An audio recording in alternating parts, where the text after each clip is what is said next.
langsung secara resmi. Jadi kalau cuma sekadar kita lewat di beranda TikTok atau sekadar lewat di Facebook, di media lainnya, jadi itu kita akan mudah sekali terkontaminasi atau mudah sekali tergiring opini. Melihat dari satu sumber, kita harus mencari dari sumber yang lain apakah ini benar, karena ada berbagai, kalau cuma dari satu pihak kita nggak bisa ngecek clearnya.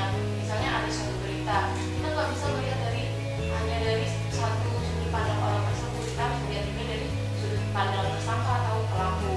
Mungkin kalau contoh kabar hoax yang beredar di masyarakat itu, Mbak pernah dengar nggak kalau misalnya makanan yang dibakar itu mengandung lilin?